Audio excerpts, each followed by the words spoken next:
If encouragement without accountability is entitlement, then how do you hold others and yourself accountable? I think today that's a great question. Would you agree with me? In this day and age, have you seen a decline in accountability? I'm not here to argue that. Yet today I want to give you 3 ways to hold yourself accountable. We already gave you one way to hold others accountable. In fact, that was a radical monkey way to hold others accountable. And you can look through our blogs to find that. And hopefully in the text we'll send you a link for that one radical way to hold other people accountable so you can get what you want. Today I want to tell you the story, first off, about holding my wife accountable. Because that's important, isn't it? And my wife on Monday went in for shoulder surgery. She's been having pain in her, well, actually right shoulder for quite some time right now. And like her father, Eugene Yogi Clare, she has a high threshold of pain, which means, she's been telling me about this surgery and I've been taking it seriously. Yet she hasn't really let on that it was stressful for her or even the pain level. You wouldn't have even known she's in pain except she talked about the pain. And I've seen this wife of mine have 5 children and endure much pain in her life. And she does it so gracefully with style and flair. Well, on Sunday night, I had a revelation. And actually, I was thinking about this for a couple days. I'm like, why is my life going to be inconvenienced because you have to have shoulder surgery? Because what the doctor told her is this shoulder surgery was from an injury that happened back in 1993. And I remember that well because Robin and I were dating. And she was down in Florida, apparently having an evening on a ski ramp, a water ski ramp. If you know the story of Robin and I, that's another blog post, One Secret to Success, Marry the Right Woman. I tell the story of how I met my wife. Yet in 1993, she was down in Florida with some friends. She was calling me all week to have me come down, leave my job and my training to become a professional water skier, to join her on her frolics, which apparently ended up on a water ski jump. Well, as I reminded her that I was going to be inconvenienced of her, not doing smart stuff back in 1993 on a ski jump, she paused briefly, and she is a quick thinker. She's strategic, which means she turns relevant patterns and thoughts into a strategy, and she's an activator. She can take thoughts and ideas and turn them into action instantaneously. So she paused for a moment and said, honey, remember how I was calling you all that week to come and visit me down in Florida? If you would have came, I wouldn't have fallen on that ski ramp. I wouldn't have hurt my shoulder. And you wouldn't be inconvenienced this week because of my surgery. And I was like,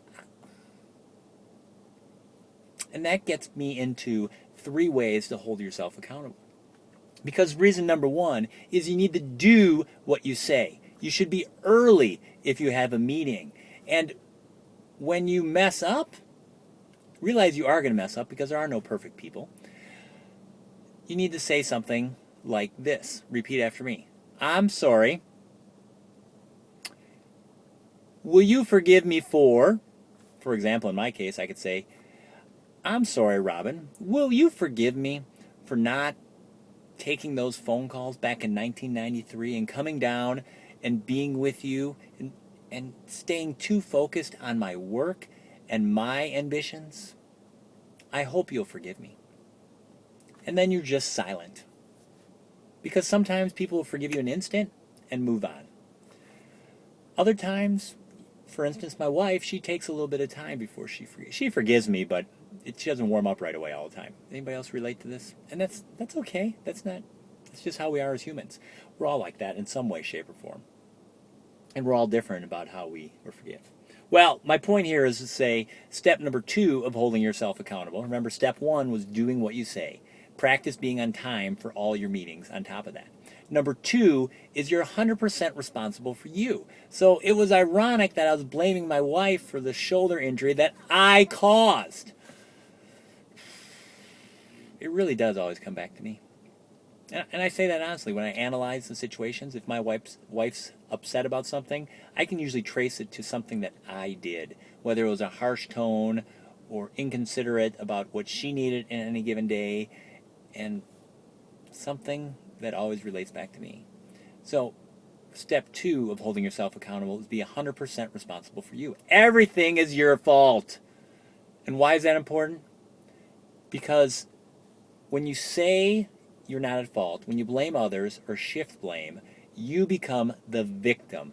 And victim, by definition, is powerless. And you want to take responsibility for everything in your life because it lets you be the victor. You're victorious over every situation in your life. Now, step 3 is you need to be coachable. Now, remember, we went through step 1, doing what you say, being early for everything, and giving yourself some grace when you fail. Number 2, understand you're 100% responsible for everything you do. And number 3 is be coachable, or what we like to say here at lost1million.com is get fat. F-A-T. F as for faithful, A for available, T for teachable. Now, faithful to me means that you believe in whatever you're plugging into. Whether you believe in divine intervention, the fickle humor of the universe, or the force, believe in what you believe. If you happen to attend a unworkshop that I'm putting on, you need to stay faithful that you believe that I can teach you something based on my experiences and the lessons I've learned from the year I lost $1 million. Now, available means that you actually have time to show up and be physically present. Again, if you're coming to an unworkshop or you're enrolling for dance classes or at a local university, you have to have the time to actually show up and learn. And the last step, T, stands for teachable, meaning how many of you, raise your hand, can think of people that you've tried to share some wisdom with, yet they weren't teachable. They didn't take a word you say to heart. That is frustrating. You need to be teachable, just like I need to be teachable. There you have it.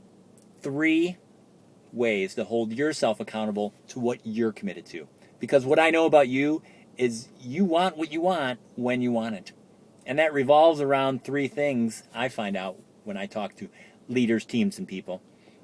It involves growing your bank account, living your passion, and maximizing your time. We call that the have it all cycle. Now, that doesn't mean you're going to have everything. For instance, is there always peace in my home? Is my wife always thinking I'm the greatest thing since sliced bread and actually telling me that? No. She is strong. She is full of grace and beauty. Yet it's not always perfect. And when I tell her that I'm inconvenienced because of her silliness back in 1993 on a ski ramp, she is wise when she reminds me that, number 1, you need to stay accountable to you to get what you want. And that is starting with doing what you say, being early for everything, and giving yourself grace to fail. Number 2, that you understand everything is your responsibility. It's all your fault. Your choices, actions, or inactions is what caused you to be where you are today. And number 3 is be coachable.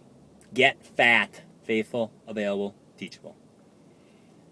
I want to invite you to join the conversation here at lost1million.com.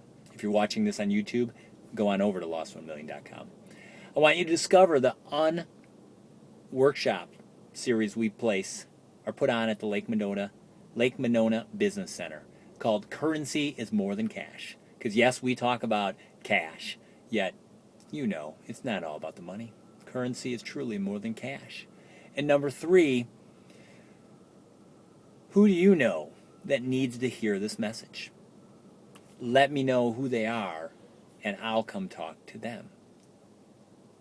Until then, high five, fist bump, and get it done today.